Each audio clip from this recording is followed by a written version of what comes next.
Hello everyone and welcome to Legends of the Autobahn West 2023. As you can see, my Alpina has made it in one piece alongside the other E36 Alpina Wagon, owned by Robert. So came a little bit late, had to figure out how to get in, went through the wrong entrance. So let's go check in and then we're going to see out all these awesome cars. And look at this beautiful Alpina display we've got here. It's so awesome. Tim, can you This is the first Alpina meet of its kind in the US. So I'm really appreciative that people are starting to understand what this brand means, and hopefully we educate a few people that don't really know what Alpina is. So let's go check in and we'll talk soon.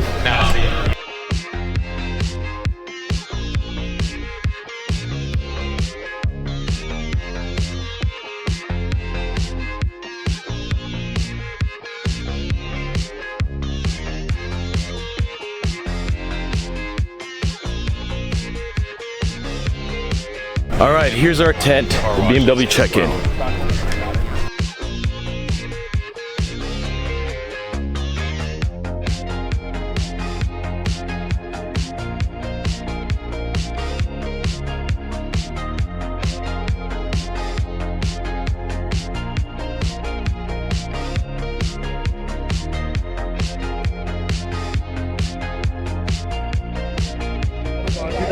At the Alpina exhibit. This is Alpina's first formal sponsorship of Legends of the Autobahn, and we're really calling it one of the very first Alpina owners group gatherings that have been organized in North America. Part of the reason is more classic Alpina cars are available for import, legal to import in North America than ever before. So we've got a lot of cars represented here today, from the old to the very, very new. So we have a 2002 car, we have an E9 Alpina B6, we have also, of course, the XB7, 7-seater, gigantic but super fast vehicle, 180 miles per hour. So we have a little bit of everything, right? And that's limited to 180 miles per hour for the record. We have an E21. For me, that's and this one's lapis blue. It's E21 was my first car. Mine, of course, was not an Alpina. This car has its own website, as does the Silver 5 Series over there. You can watch their restoration in real time, which is really kind of a cool thing. You got to look for the vintage Recaro seats on the inside, that perfect tricolor upholstery in there. Some of the things the details that you have to look for, like the large Alpina air dam. If you go over here to the Sharks, we've got as you move this way, we've got a green E24 and a white E24 Alpina. Those were, back in the day, they were called B7 turbos, B7S. Again, the big air dam, the unique colors in some cases, and again, the unique upholstery. Look for the deco set. Some people call it pinstriping, but it actually has a name. It's the Alpina deco set striping down the side. Still available, by the way, as an accessory on the newest Alpina cars. So we have two of these. In a lot of cases, they only built a small batch of maybe 30 cars total. So some of the cars you're seeing, there's only maybe one or two in all of the country, in all of the United States. And that's really because they're only being imported in more recent years.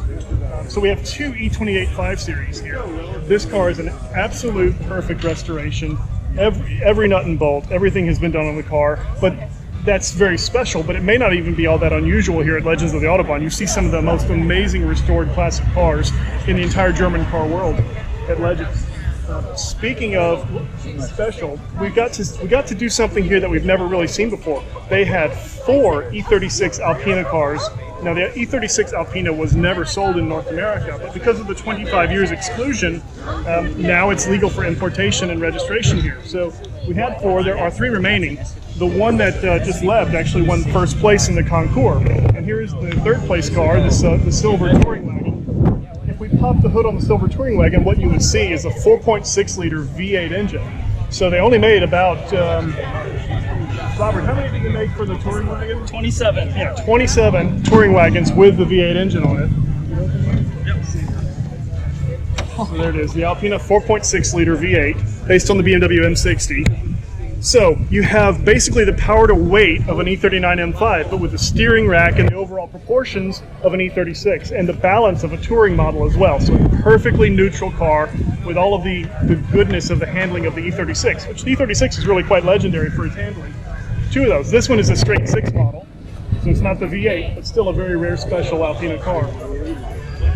And then down here, maybe to close with, I can show you the new Alpina B8 Grand Coupe. It's about 2 years old now in terms of its overall life cycle. This one is Alpina Blue, which I think makes it special. It's got the 20-spoke Alpina wheels in 21-inch diameter. and brake calipers the sizes of most of the bed in the front, giant brakes. So 630 plus horsepower. We rate very, very conservatively, and we have done so for decades. But the bottom line is 3.3 to 60 and 201 miles per hour. And yet it's a car that you can take to the best establishments you can think of. So it'll never embarrass you, it'll never make you look bad. It's the kind of car that only makes you look better and feel better. It's really good mental health, this car. Lots of fun.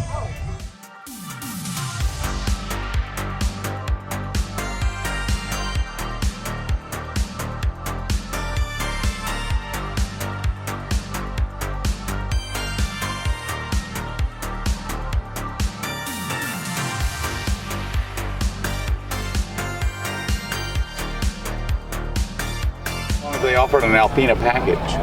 Well, it's not a package, it's a different car. Oh. The car is, Alpina's its own manufacturer. Oh. So it's like considered its own thing. They take the BMW and they modify them pretty much. Okay. But, I see. yeah, BMW is kind of acquiring them, kind of like how AMG was acquired by Mercedes, because AMG used to also be independent. I see. But anyways, they would take it, they put their own wheels, their own suspension, their own interior, So modify it would the be engine. like a Maybach. So the stripes are Mercedes. like that's Factory. not. No, Like I know there's the Alpina and then the stripes come on all of them, or what? Yeah, in the 90s, all the cars, all Alpinas had these stripes. That's their signature look. And that and the wheels are the real telltale signs of the Alpina. And then you have the front lip, you have body kit and stuff like that. Yeah, but overall it's... So is it primarily appearance or is it performance as well? No, they also modify the engine. They take the engine, it's sort of like if you're familiar with AMG. AMG does like a one engine thing, so for the 6-cylinder cars, it would take 1 day to modify it, and for the V8s like Roberts, it would be 1.5 days. So they take the whole engine out and they modify the internals. So it's a 6-cylinder still from the BMW, but they increase the bore and stroke. They start off as a 2.5 liter straight 6, they increase it to 2.8 liter, change the camshaft, pistons, everything.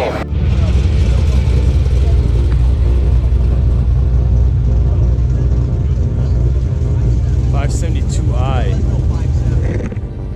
That's been modified with 7.2 liter V8. That's crazy. That is absolutely insane. I wish we got a chance to see it, but he's already taking off. Okay, over here we've got a fellow Alpina owner with the cleanest B3 I've ever seen. It's 1,200 miles or kilometers? That's KM. So we're talking about like 800 miles. Yeah. 3.0, number 92 of 741, but it's definitely the cleanest one I've seen. Brandon, when did you get this one? Got it in December, and then it took a few months to import it from Germany. Obviously got it from the most finicky, caring owner you could ever imagine. I don't know what he was doing those like past 29 years. It's definitely lived a very pampered life. The smell's insane. It still smells new. It smells brand new. The windows are up, you get in, it smells new. I guess the one thing he did do was that sub. Yeah, so it has a full MB Court stereo system that was done in period. Wow. And obviously he just did it to satisfy his own sort of craving. Yeah, maybe the one thing he did with the car, just sit in it and listen to the radio. Maybe he just sat in his garage and listened to the radio. I'm honestly, I'm jealous. I'm scared. Scared for you to drive this even like a mile. There you go. It's number 92. Blue one is absolutely insane. Wow. 3-piece BBS RS wheels. Polish. Wow, they look so good. Carbon fiber side mirrors. This is a really nice build. Really digging it. Alcantara steering wheel. Very nice. Super clean.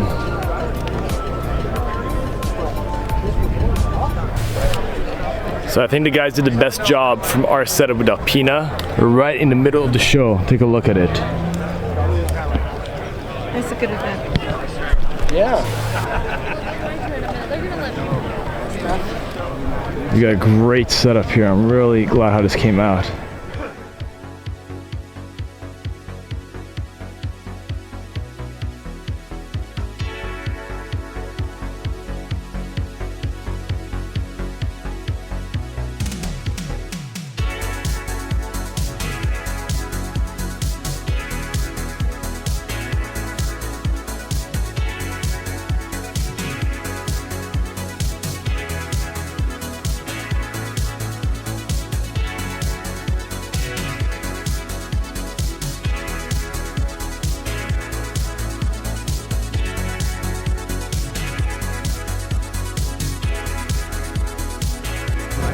All right, so we got Michael here with his beautiful 300 SEL 6.3 to 1970. 71. One of my favorite of all the S classes. This is really kind of where AMG got their start modifying this too. In 71, they had a famous red pig car, taking this and beautiful M100 engine at the 6.3 liter displacement. So Michael, tell us a little bit about this car. This one belongs to a club member of the International M100 group. His name's Jack English. He's owned this car for 25 years now, and whenever something starts to wear out, he replaces it, and he will be buried in this car. He just loves this particular car. This is his second 6.3. On the back, he says, "Why drive a boring car?" You know, so he's really the car enthusiast.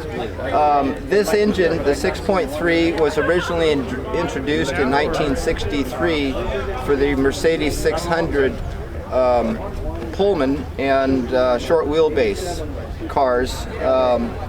And they built the engine so that they could have 6 to 9 passengers in the car and still propel at 140 miles an hour. So the engine itself has 450 foot-pounds of torque and running about 300 horsepower, Chris. Yeah. And in 1967, one of the engineers at Mercedes decided to take the engine from the limousine and make a hot rod, more or less to compete with like Corvettes, the American hot rod, market. And they put it in a limousine, in a 111 coupe initially, and then when they were done for production, they used the sedan, the 4-door sedan, which at that time was a 300, which is air suspension car. And it's been in production since 68 through 71, 72. They produced approximately 6,600 of them, and just quite the ride. Wow. And Michael, tell me something. What is the name of the owner again? Jack English, Dr. Jack English. Jack. So Jack, he and me have similar mindset because my company's motto is life's too short to drive boring cars. So I really liked when you said that. Yeah. And it says mileage, God only knows. Yeah. 300,000 plus, but it's rolled over a few times, I'm guessing. This is, to my knowledge, this is its second engine. The first engine was leaking so much oil, and he found an engine. This engine came out of a 600, and he found it on eBay, and it had been completely rebuilt. And they decided to do the engine came out of, they decided to do a resto mod on it, and they stuck a V12 in it, in the 600. So you saved the engine from that, put it in this. He bought this on eBay, and we put the engine in. The old engine, he had it rebuilt once, and it was leaking a lot of oil, and he was tired of it leaking oil and using oil, so we stuck this engine in about, 8-9 years ago, I guess. And so yeah, he has no idea what the mileage was. When he bought it, it had over 100,000 miles. Right. And he drives this car to all of our M100 group meets. It's been to New York, it's been to Savannah, Georgia. Recently we had a meet up in Wisconsin. He drove it there. So And where does he live? He lives here in Carmel. In Carmel by the Sea, wow. Yeah. So he's this is the shortest road we have to make? Yeah, this is his shortest meet, yes, exactly. Okay, great. So let's take a look inside, if you don't mind. So this has been repainted. Is this original paint? Yeah, it's a color change. It was originally moss green. Yeah, go ahead, please open the door. So let's take a look. Wow, beautiful. And it matches the interior so well. Was this an original factory color from Yes, Mercedes? it is. What is it called? This is the brown. I don't know the name of it. I think it's Milano brown, and the car itself is champagne. Right. Oh, you know what? It's so amazing how Mercedes of these eras up until the 80s had the same smell. Yes. My W126 has the exact same smell. It's amazing. They have a scent, and it's really relaxing when you're doing a long trip. Yeah, it's from this leather that they used, and it's the exact same smell as my W126 that I had. If you don't mind, I'm gonna move this just out of the way. Yeah, it's gonna. Yeah, wow, the interior is really immaculate, especially for all that mileage. Yeah. Yeah, look at this. And okay. Well, the thing is that Mercedes quality, when you close these doors, bank vault. That's quality. Okay. What is the name of the club for the M100 owners you said? International M100 Group, Okay. which is sponsored by Mercedes-Benz, and it covers the 300 SEL 6.3, the 6.9, and the Pullman 600 chassis. Okay, so if you guys have an M100, join the club. Sounds like a great time. All right, Okay, good rest of your great. show. Pleasure. Thank you, Michael. Bye. Great to see you.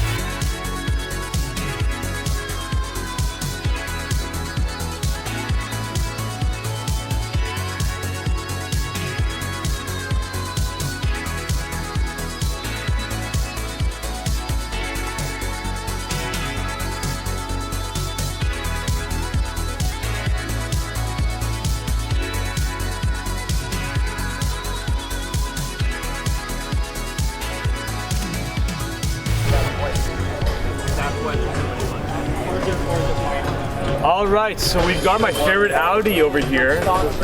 95 Audi S6, owned by Zeke, who's got it, what, like 5 months ago you said? Yes, very recently. You brought it from original owner? Just about, yes. It was originally from Jersey, that's where they got them from, and then ended up here. He's kept every service record all the way through, so really well taken care of. And the guy was only like 10 minutes away from you when you found it. I know, ridiculously close by. How convenient, right? So awesome. So Yeah. these are really cool. Let's take a look at the interior, which I think is so amazing in this. Because take a look at this. You even got, this thing is so 90s. You got car phone, which Zeke's saying he's gonna like try to modify to get it working because it's only on an analog signal. And you got it's a dog-leg transmission, right? As the Germans like to do with the reverse up, left. That's right. Did it confuse you at first? You ever drove a German manual Yeah, before? it confused me as well. Yeah. Yeah, This is interesting. yeah, Germans are a little different on that, which I like. I like the uniqueness of Audi at this time. Yeah. Take a look at this. It's in really nice condition, man. The leather is really nice, supple. Has just like a good amount of patina on it. Yeah, look at this. Really, the only two companies that really were doing this stuff was Audi and Volvo. And when Audi stopped making the 5 cylinders, I think a piece of them died. This is the quintessential Audi, right? Wagon, 5-speed, turbo, 5-cylinder. It's great. Okay, well, Zeke, welcome to the Wagon family. Yeah, brother. thank you. Appreciate it. Awesome car. Thanks for having me. I think you should keep this as long as possible. Oh, I'm never selling it. Yeah.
All right, guys, so wrapping up the 2023 Legends of the Autobahn West. I was honored I was able to bring my Alpina up here for the first ever Alpina gathering in the US. And it's really an amazing experience. The first time I actually brought one of my cars to these shows. And being a participant is a lot different than just being a spectator, getting involved. We met great people, saw amazing cars. built new friendships and connections, and I'm super excited for what the future holds. So if you can see around us, all these Alpinas were part of our group, and a few have already left, but it was amazing. A few of the guys already won awards. Brandon with his D3 won best in class for the Concours division, and Robert took third place with his BA. So that's really amazing that they're able to accomplish. And Matt over here came from Alpina, brought his B8 with him. And I just gotta say, I think it's amazing how much Alpina supports its customers and its fan base.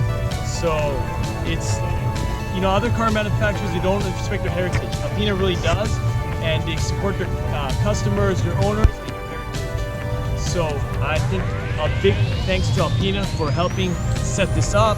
Also Brandon and Dave organized things, and I'm really excited for what the future holds for this brand. Anyways, leave it a like and subscribe if you like the video, and I'll catch you guys on next year's show. Take care, guys.